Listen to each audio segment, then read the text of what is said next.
এদিকে এই বৈঠকের আগে সুদীপ বন্দ্যোপাধ্যায় প্রধানমন্ত্রীর সঙ্গে দেখা করেছেন গতকাল। এনসিপিআই এর লোকসভা দলনেতা তিনি। এর আগে গত সপ্তাহেও প্রধানমন্ত্রীর সঙ্গে দেখা করেছিলেন সুদীপ, এবং আজ এনডিএ শরিক দলের বৈঠকেও যোগ দেবে এনসিপিআই সাংসদরা।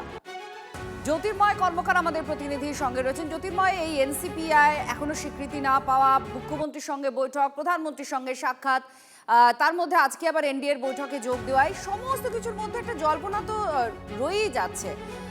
কি ভবিষ্যতের দিকে এগোচ্ছে এনসিপিআই, বা এদের রাজনৈতিক ভবিষ্যৎ কি কি জানা যাচ্ছে এখনো পর্যন্ত? এই বৈঠক যেটা প্রধানমন্ত্রীর সঙ্গে দেখা হয়েছে, তা নিয়ে কিছু জানা যাচ্ছে?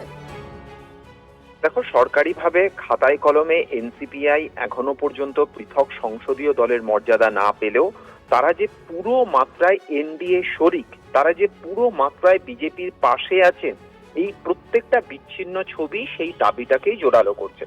শুধু সুদীপ বন্দ্যোপাধ্যায় পরপর দুবার প্রধানমন্ত্রীর সঙ্গে বৈঠক করলেন, মাঝে একবার তিনি মুখ্যমন্ত্রী শুভেন্দু অধিকারীর সঙ্গে নবান্নে বৈঠক করলেন, তা নয়। দিল্লিতে আমরা দেখেছি কাকলি ঘোষ দস্তিদার, তিনি গিয়ে অমিত শাহের সঙ্গে বৈঠক করেছেন।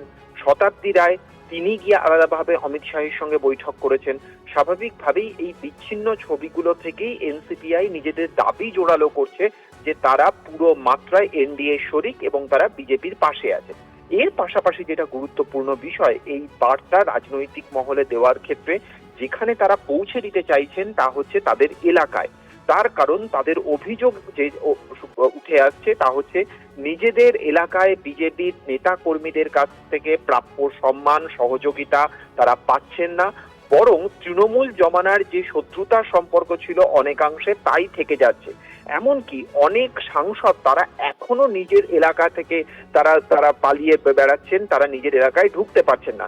স্বাভাবিকভাবেই যে সাংসদ তিনি গিয়ে প্রধানমন্ত্রীর সঙ্গে বৈঠক করছেন, বিশেষত যে সংসদ দলের নেতা গিয়ে প্রধানমন্ত্রীর সঙ্গে বৈঠক করছেন, সেই দলের অন্য সাংসদদের যাতে গ্রহণযোগ্যতা তৈরি হয় আর নিজেদের এলাকায়, এই বার্তাটাই মূলত দেওয়ার চেষ্টা করা হচ্ছে। এর পাশাপাশি অবশ্যই একাধিক বিল আসতে চলেছে গুরুত্বপূর্ণ চলতি সপ্তাহে, এবং একাধিক উন্নয়নের ইস্যু নিয়ে সুদীপ বন্দ্যোপাধ্যায় এবং প্রধানমন্ত্রীর মধ্যে আলোচনা হয়েছে বলে সূত্র মারফত আমরা খবর পাচ্ছি। ধন্যবাদ জ্যোতির্ময়।